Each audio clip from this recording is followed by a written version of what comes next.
Hey, Marla, it is great to have you here. So great to see you, and I'm really excited for this conversation. I am too. So, as I asked all my guests when we start, is I'd love you to take us back to the early days. And what is it that you thought you wanted to be when you grew up? I always thought I wanted to be an attorney focused on probably criminal defense because I loved mysteries and solving problems and thinking that through. And when I went off to college at 18, laid out my entire 4 years as a pre-law major, and probably within a month realized there were 4 years of college and then I'd have 3 more years of law school, and I would leave that to my brother to be the lawyer in the family, and he is, and quickly realized I needed to think about something else. And by the next year, realized that I was interested in advertising and communications, and then realized, well, if I'm going to go into advertising, I might as well do it in New York City, which is the home of advertising and the Mecca and the place to be, and left California to pursue that dream and have stayed in the same industry for 35 plus years, which is pretty amazing when Which you is think about how many amazing. people switch and do different things. But I really was very focused once I figured out what I wanted to do. So, that sort of begs the next question, which people often ask me is, how do you figure out what you want to do? Do you recall what your discernment process was? And it is hard because you believe, especially when you're in college, you have to figure out your major by a certain time and you have to know what you want to do, because it's just the question that you often hear. Well, what do you want to do? And if you're going to be a communications major or sociology major, what do you do with that? Because I went to UC Santa Barbara, there was no advertising major. So I remember taking something at the time called the Strong Campbell test, which was meant to break down what your interests were and what possible careers you could associate with that. I never went and got the results of the test, because as I took the test, I realized what I was honing in on. And then I took the next year to really figure it out. And as soon as I took a class, we were learning about Ogilvy on advertising. And I thought, well, this is really an interesting potential career. And I was always interested in media. That was always fascinating to me. And trying to figure out, well, what do I need to do in order to succeed? So I realized that I was in a small town in Santa Barbara, but I got an internship the summer before my senior year. As I said, I knew I wanted to go to New York, but I felt that I needed to have some experience. And I was very focused on media because, especially at that time, in order to go into account management, mostly you had to have an MBA, and I was not interested in continuing to go on to school at that point. So I just became very focused on reading up what I could, trying to network. I had an aunt who had a friend in New York who worked at an ad agency. I had my godmother, whose sister was very senior on the strategy side at another agency, just trying to figure out how could I learn and think about, is this a possibility? And then just got very aggressive around, I need to differentiate myself. I went and spent money to get a resume that looked more like a brochure. So sending that off to New York, it would stand out because I knew these jobs were in high demand. And then I graduated in middle of June, went to New York a month later, spent 2 weeks. I stayed at my aunt and uncle's house in New York and had a job offer the day I was leaving. I had a couple job offers, but the one I wanted, I got the day I was leaving, and went home, packed up my stuff, and was living in New York by the middle of August. Oh my God, that actually gets me really emotional. Like hearing someone who had a plan set out, pursued it, it was probably not easy, even though you had an aunt and an uncle in New York. It is not easy to move across the country without a job to go, I'm giving it my all. I'm going to interview my face off and I'm going to make this happen. So I think that shows us a bit early on at the tenacity. And as you said, you thought you were going to be a lawyer solving problems. The first problem was solving your own employment problems. So I love that as a really positive, grounded story.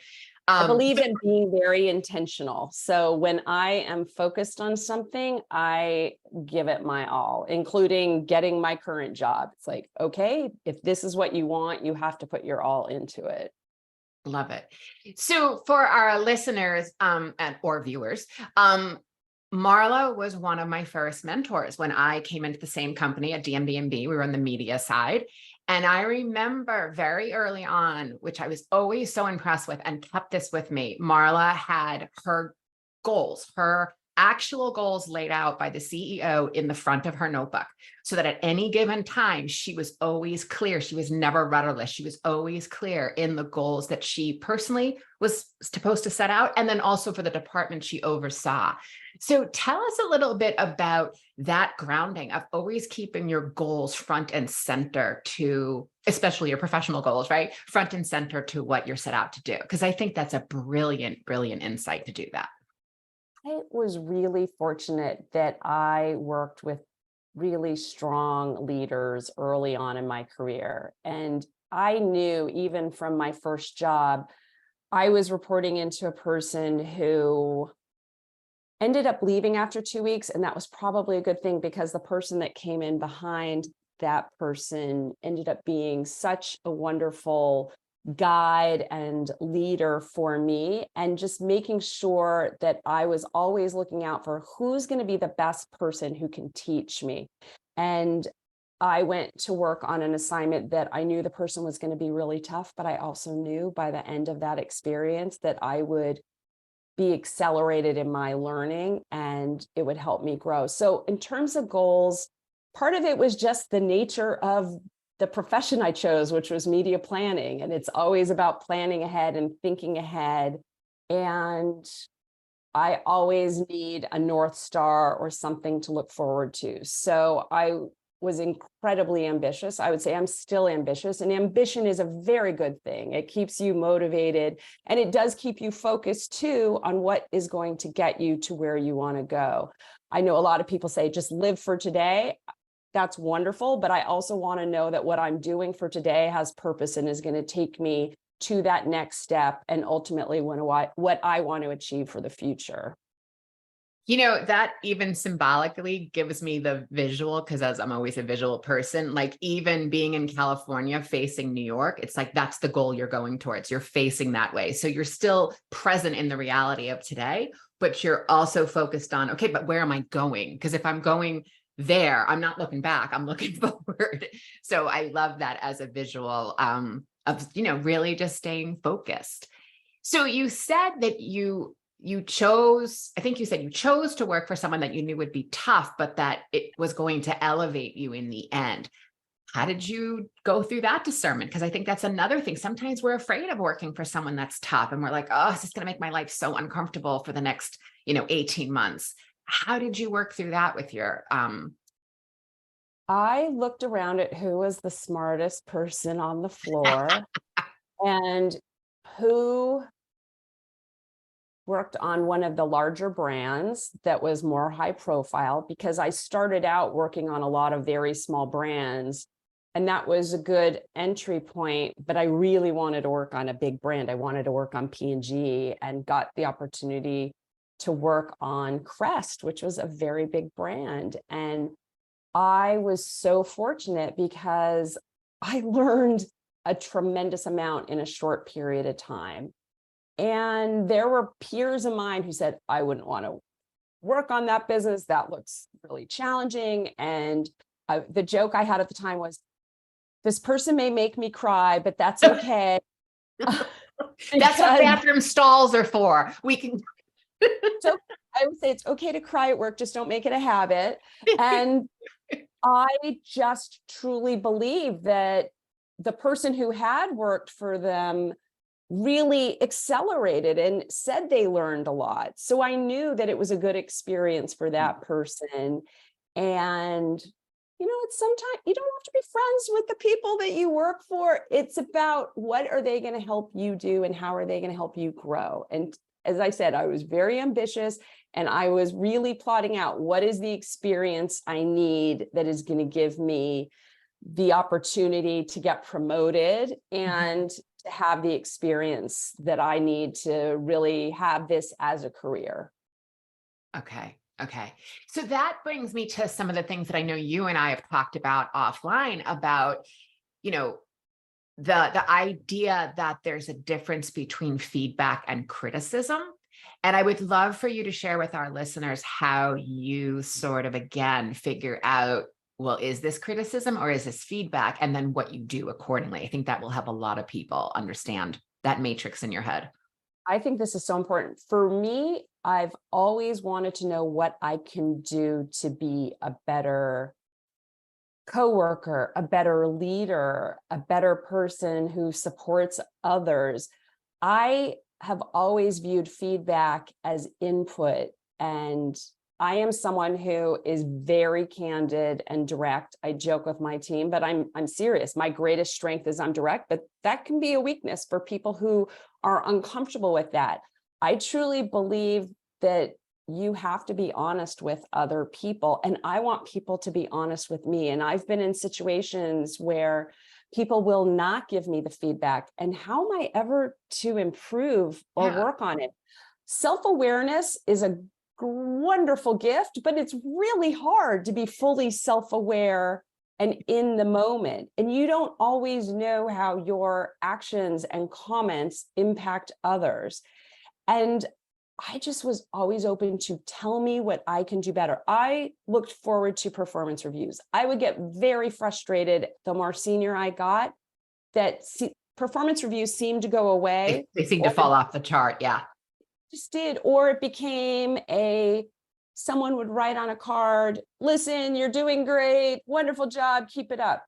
How does that help me? Right. And that might be true, but there's still opportunities for improvement. Absolutely. And I want to know those things. I was once in a situation where I was working with an executive coach, and I had a hard line report into one person and a dotted into another, and I wasn't getting the feedback I wanted. I had the coach do a review for me from my team, and to get the feedback, to be able to share that feedback with me, because you and I know there are people that are just not comfortable sharing what they may view as tough feedback, and they may view it as criticism. I don't view it as criticism. Okay. I do know years ago that I read an article that said women tend to take that feedback more as criticism. Okay. It is challenging because we know men and women are viewed differently in the workplace. Performance reviews, you could put them side by side. You generally can see different adjectives are used to describe. We have to really take away that unconscious bias that exists. But I just encourage people to be open to that feedback. But you also have to be discerning around, where is this coming from? Does this person have positive intent? Are they really trying to help make me better? And is this something I've heard before? Is this a pattern, or is this something new? Is it relevant? And you have to really be open to hearing that and processing if it's appropriate, but what you're going to do to try and address it. And is this person trying to help you? Are they sharing the information and leaving you hanging? Or are they saying, here's what I've observed, here's the reaction it gets, but here's the impact that I believe you could have if you were to do things a bit differently or to think differently. And that to me shows that you're caring about the person and what their career is and how they're leading their team, or what they're doing that may be hindering them in terms of their professional development. Okay, so I'm hearing that. I'm also hearing within that, maybe what's not being said, but sort of implied, is that if someone's giving you feedback that is action orientated and something that you can actually do, then that's feedback. If someone's giving you input that kind of looks like you're not doing it my way, that's the criticism, and a great way of seeing the difference between those two. Perfect way to articulate it. And I will also say, if it comes across as personal, it's criticism. Yeah. And I like the way that you just distinguish those two as well. I think that's really important. Yeah. So the other thing that you and I have talked about is the idea of imposter syndrome. And I hear this regularly from clients of all genders, of all levels of seniority, that even though you may hold a lofty title or a huge position, there are times in which you're saying, like, am I doing this the right way? Am I okay? Am I good enough? Like, should I be doing this differently? Or am I keeping up in, the velocity of business, right? Am I staying on top of everything? And the volume of information that's coming at us, especially if we're working in digital transformation, technology, marketing, I mean, the volume is enormous. And there's also been some talk that I've read recently that it's like nonsense, which I don't agree with. I hear it all the time. How are you hearing? I mean, we're going to talk about your position today, but how are you hearing about imposter syndrome? And the second part of that question would be, what would you recommend people do when it starts popping up for them? I absolutely believe imposter syndrome is real. You can call it whatever you like, but the reality is we all have that voice in our head that casts doubt, that makes us wonder why we said something, why we did something. We dwell in the past when in reality we can't change it. But if we can learn from it, then that actually can be positive. I do think it's important that everyone understand it just happens to everyone, and it continues to happen. And it really comes back to having enough, not just self-esteem, but really confidence in what you're doing. And we put such pressure on ourselves to be perfect. I think a lot of it comes from there, and there's no such thing as perfect. And if we just allowed ourselves to recognize that we're going to make mistakes, that there are going to be failures, but that they help us along the way. If you didn't have that failure, maybe you wouldn't have had that success. I think we've proven that over and over. I am someone who doesn't want to have failure, but that doesn't mean it doesn't happen, right? I always believe you have to plan ahead and make sure that you are clear on what you're trying to deliver on. But listen, it happens. And I wish that those things didn't still pop up in our brain. I also think it means you care. I always tell people when you go to present, it's okay to be nervous. That's your body telling you care and you want to do a good job. But take a deep breath and focus on something you're grateful for, and it will allow you to just calm yourself. And I would just say, when you have those moments of imposter or doubting yourself, I tell people to keep a brag folder. I used to have a physical folder. Now it's obviously a electronic. Yeah. But save all those notes, save all the positive feedback that you get. And when you are feeling a little down, just go into your brag folder and read through some of it and remind yourself of who you are, what you've done, what you've accomplished. And it really quiets down that voice in your head. Yeah. I like to call it take your victory lap, right? So your brag folder is the victory, like go back and remember, which I think ties into the other thing you said around confidence and what people often, now you're talking, now this is the coach talking, right? But when people often forget there's a difference between confidence and self-confidence. Confidence is, I've done it before, I can do it again. And then you might say, well, but Marla, I haven't spoken to an audience of this size or given a presentation like this before. And then my response to that would be, but you've done something before that you've never done before. You know how to tackle something you've never done before. And it's not going to look the same way. And you may not execute it perfectly, but that you're able to do something and approach a situation you've never experienced before. Self-confidence is knowing that you can get through any emotion, even if they suck, and get through the other side. So the idea that you can go, oh my God, I'm feeling fear. I don't want to fail. I'm feeling lack. I'm feeling imposter syndrome. And knowing that that's normal and that you can feel that, let it settle, feel it. Maybe it's in your chest or it's in your shoulders or you're like, and then it starts to dissipate. And what we do, and we know this based on evolutionary biology, is we train our brain that when those sensations come up, assuming we're not running from a burning building, that fear is like, it's all right. It's just going to be there. And we continue to move on. So that idea of tapping into confidence, but the nuance of confidence versus self-confidence is always going to be there. Like I run with a little bit of anxiety. It kind of is just a low level there, but it certainly doesn't stop me. I mean, if it stopped me, I don't think I'd show up for work, right? Exactly. So, all right. Well, I'll share with you a wonderful quote I heard recently from Ginny Rometty, the former CEO of IBM. Growth and comfort cannot coexist. There you go. Yep. Yeah. which basically sums up what you just described. Exactly. One of my mentors always says that failure is the currency for success, which I also like. It's like, yeah, that's one less way it's going to work. Okay, it's not going to work that way. I got to try something else. And then you keep hacking away until you figure out what that is. But at least you tried. Yeah, at least you tried. At least you tried.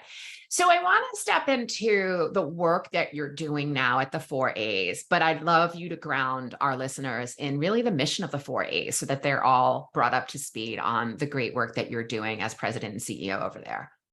So the 4A's, we represent agencies across the US. We have over 600 members with 1,200 offices that reflect close to 85% and direct that spending in the US.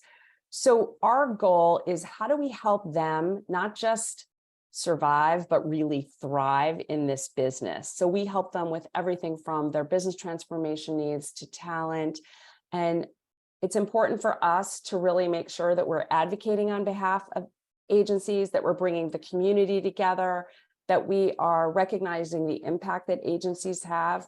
But at the end of the day, it's a business, and you need support, and you need to understand how others are managing that. And half our members are holding companies, half are independent agencies, but we support them, whether it's in Washington, D.C. with any sort of lobbying or legislation, whether that's tax deductibility, data privacy.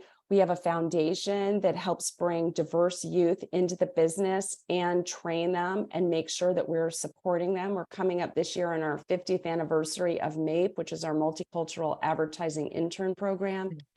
We have over 4,300 alumni that have been part of that program over 50 years, but we need to do more. So if you look at the mission of the 4A's, we are still so focused on how we can not just add value to our members, but how do we move the industry forward? And we do that by working in coalitions with the ANA and with others, because there is so much that this industry has done and can do, but we need to really collaborate and focus in on that versus the competition piece of it. Mm-hmm. Mm-hmm. Talk a little bit about one of the collaborations you're doing around the apprenticeship work, which I just think is amazing work that you are spearheading along with the folks at Catalyte. So several years ago, when the pandemic hit, we recognized that there was a real shift with the future of work as well as with talent. We had the great reassessment, and we quickly recognized that not just our industry, but every industry was going to experience a talent gap in the not just today, but for the foreseeable future. We don't have enough people to do the jobs that we need to have the right skills. And we continue to rely on an old paradigm of looking for people who have graduated from college. And if you look at other countries, they have very robust apprenticeship programs. The US is very behind European countries, especially when it comes to apprenticeships. And we realized that a lot of people were saying, why do we need to have people that have a college degree if they have the right experience, if they have the right exposure? And we dropped our own four-year college degree. We have seen a lot of agencies drop that. And to get them people on a different path of learning, you've seen companies like Google and Meta invest in accelerated training. And we were looking to partner. We recognized it was going to be more challenging to build this ourselves, but to partner with an organization that would identify this incredible talent that maybe didn't have the same path as others and didn't have a four-year degree or a two-year degree, but really had the aptitude and the attitude to learn the skills. And Catalyte had been working to develop software engineers for over 20 years. And more recently, they started to develop talent for digital and specifically programmatic, and also starting to get in the analytics side.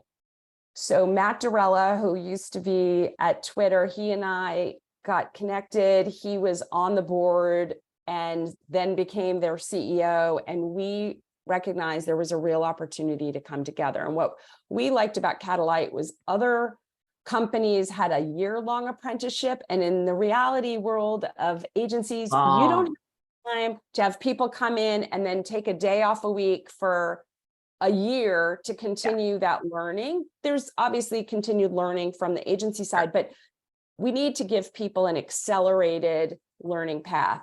And that's what Catalyte does, depending upon the topic, 8 to 12 weeks, they are paid to get that training. And then when they come into the agency from day one, they understand what their job is, how to perform it.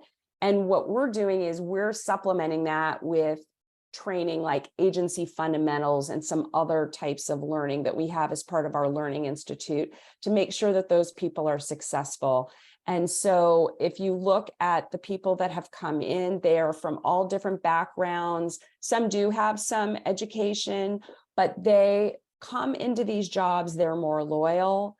They see this as a real opportunity to have much more financial security than they would have had in their previous roles. These are people that come from everything from manufacturing to retail, and they bring a different set of maturity and think differently about what they can contribute.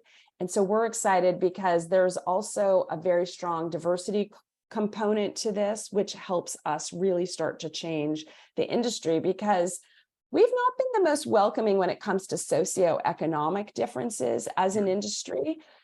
We know that entry-level advertising people, they typically are offset or have to live at home or do other things in order to afford to really wait out to get the promotion to really be able to pay for things themselves, because they're in large markets and it's expensive to live in big cities. I mean, I was a waitress and a bartender for the first few years working in advertising. It's the way I had extra money to afford, the haircut. I sold my car to move to New York. Just do what you have to do to make it work. And we need to be more welcoming as an industry to truly embrace that diversity and be inclusive of everyone. But how exciting that we can bring in different types of people. And Catalyte goes into a market and they will identify, it's a pretty rigorous test that they do, this assessment, the top 5%, and they then quickly get them into this training program. And not everyone passes the training program either. So it's a pretty rigorous process over that, again, 8 to 12 weeks, depending upon the topic. And so our goal is to continue to grow out new cohorts like project management, account management, so that we can start training people in other areas too. Yeah. I think I read something like 90% of the apprentices get a job at the place that they're doing their apprenticeship, which is amazing. Like, you're beating the stock market. Like, that's amazing return. And I always call it a try before you buy, because they come in for 6 to 9 months and then you get the decision of, well, do I want to hire them full time or not? But imagine you win a piece of new business and you need people immediately. Again, you have to give some advance notice so that the training can happen, but you literally can have those people start from day one and they can be incredibly productive because they've already had not on the job training, but like on the job training. So if someone's listening and it feels that they would want to be a potential apprentice or candidate, where do they go to your site? Do they go to Catalyte? Like, how do they get involved? And they can then figure out how they can take an assessment and potentially go down that path. If they want to actually take advantage of the apprenticeship, they can go to our site. We have all the information and it'll take you to get that connection through Catalyte and be able to start working with them. Awesome. And I will put those links in the show notes for everyone so you know exactly where to go. So I want to look at the other side of the coin, and that's in recent years, yes, the great reassessment, but also there's been a bit of an exodus of the 40-year-old plus employees, some by choice, some not by choice. And I hear a lot of them would like to get back into the industry. They loved it. What are you seeing / do you have advice for those people who are those more experienced candidates who are trying to get back in and feeling like, oh, I'm aged out now because I'm over 40? Yeah, this ageism issue is I'd say it's a big issue we have to address. And there are several industries that deal with it, including ours. And if you look at these people, they have the most amazing experience. And the challenge is that they also probably have high salaries that go along with it. And as people are managing costs, they're looking at everything they need to do. The other reality, and you said this earlier, is the velocity of this business does not abate. It is fast paced, and you need to spend every day learning and growing and understanding what happens. That's regardless of your age. You Sure. need to stay on top of things. There are so many wonderful seasoned people who also may have been in one role for many, many years and then say, you know what, I want to do something different. And that to me is the beauty of this business, is that there are a lot of different paths you can pursue. I know that there are many agencies that are doing returnships. They're doing different types of mentoring programs where they're bringing in senior people to come and manage that way. It's also important for that senior people to really think about, well, what are they offering, and how do they position themselves a little bit differently? But I do worry that we need to get more and more people open to it. Yeah. If you look at the median age, it is very It's young. 38. Right? But that's because we look at most organizations and they're usually some sort of pyramid where you have a lot of more junior people. And as you go higher up, it whittles down. And it's questionable, what are those middle managers doing? So we rely so much on those everyday workers, but that doesn't mean they have to be 23 years old. Maybe there are different ways of thinking about that. There's a lot of opportunity.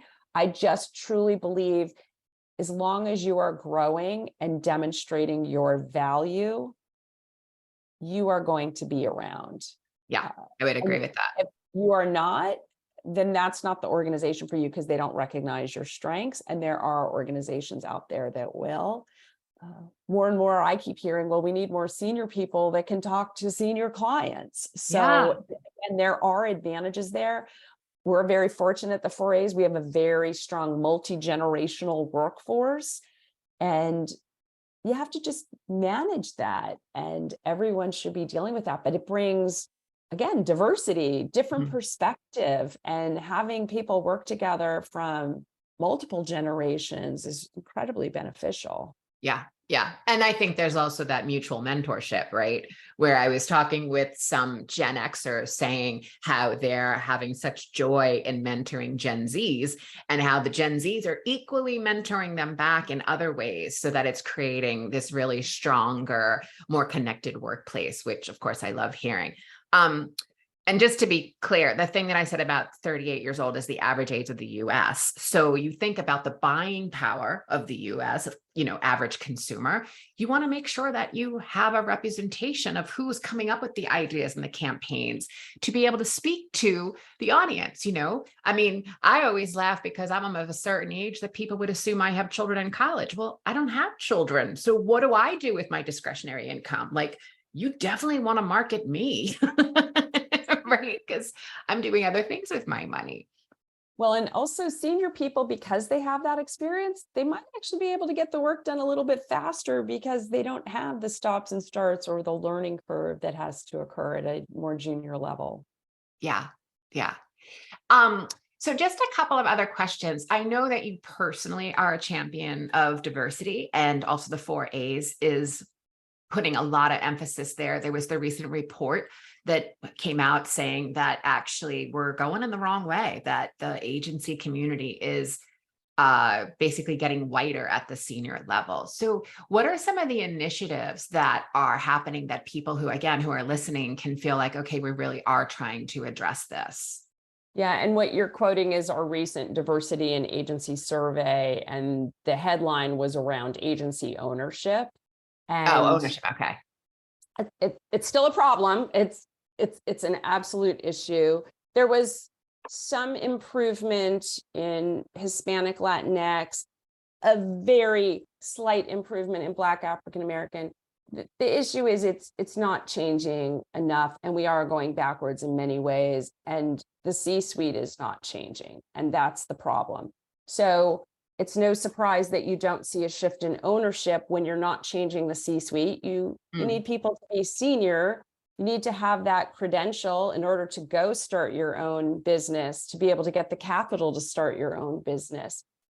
we have gone from, unfortunately, what was a movement to these moments, and we need to really double down on what this means. This is not just about the talent or the composition, which the survey focuses in on. This is how you do your business.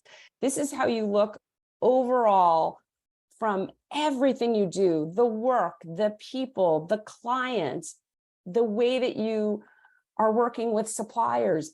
Everything you do needs to have this lens on it.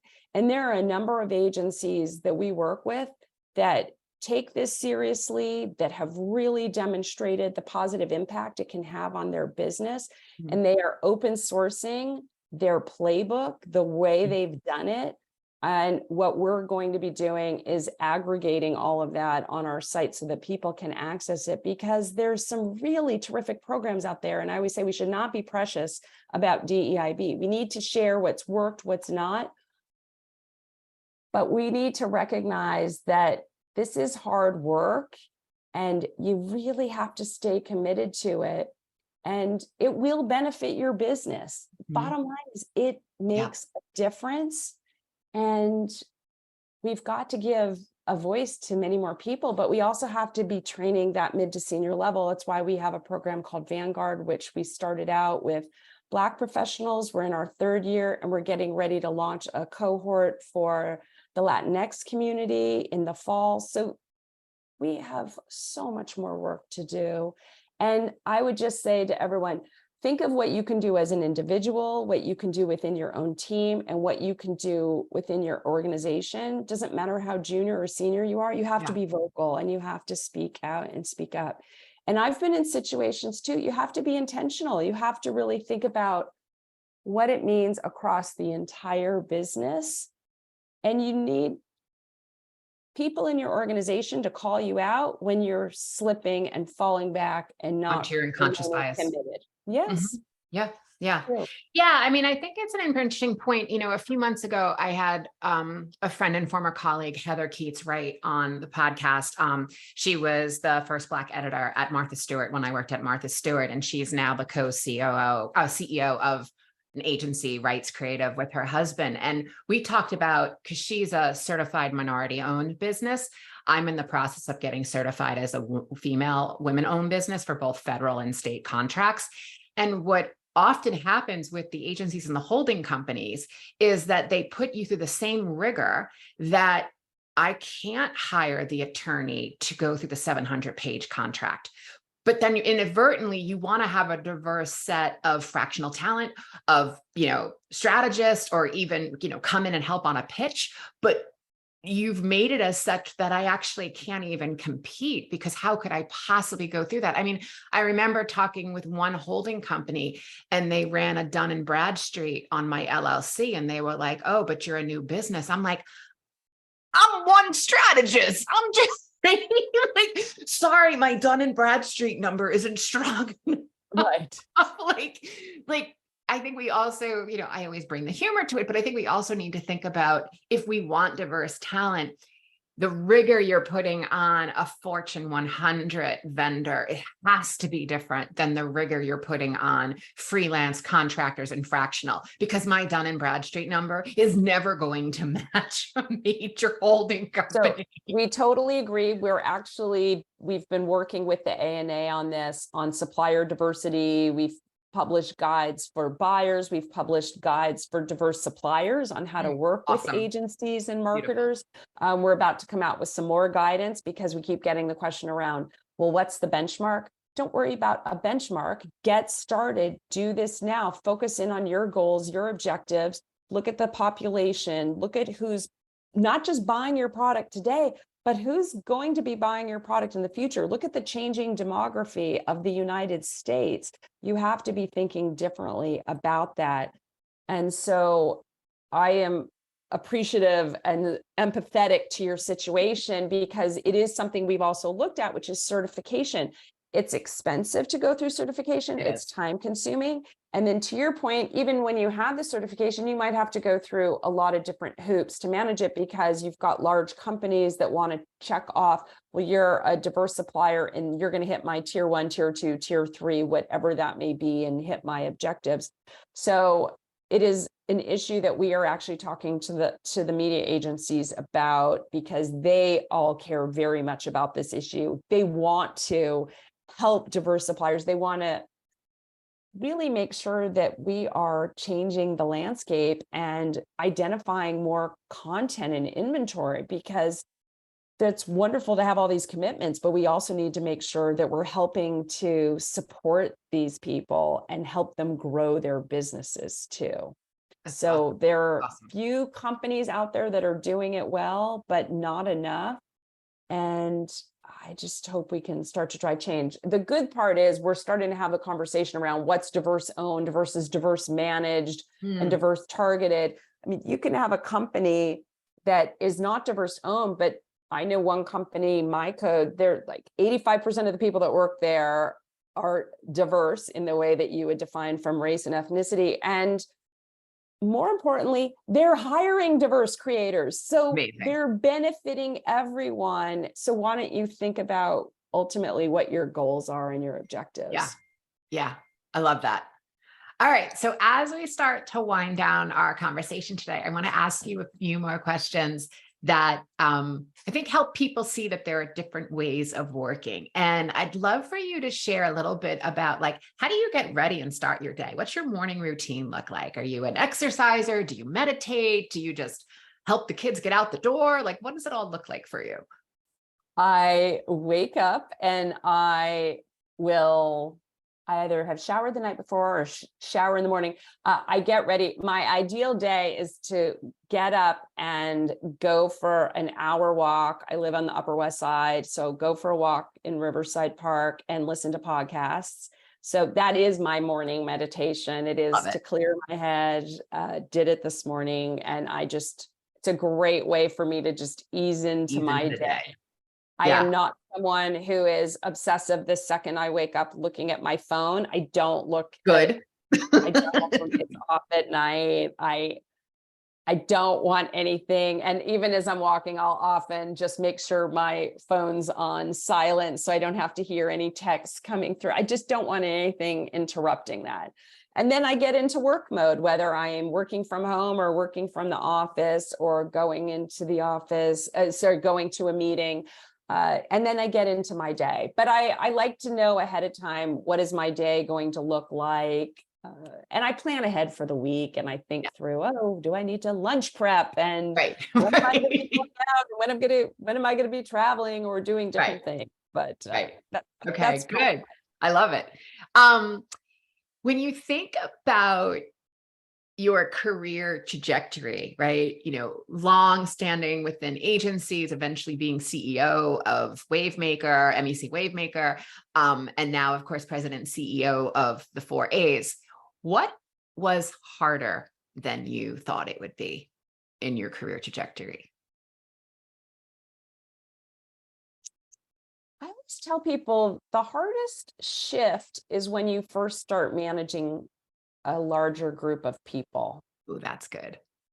I've always felt that was a real shift for me, because you're not just responsible for yourself, you're responsible for the well-being of this team. And everyone is very different. And you have to learn not just about how they are professionally, you have to understand them personally. And when I was at MediaVest, I actually worked with Erica Rosengart and Kendra Hatcher on something where we laid out this grid where we talked about performance, which is very objective. And then you talk about fulfillment, which is very individual and very subjective. And so my goal was always to understand, especially for those high performers, what fulfilled them. And it was different for everyone. And that to me is key as a leader, is to really understand those nuances.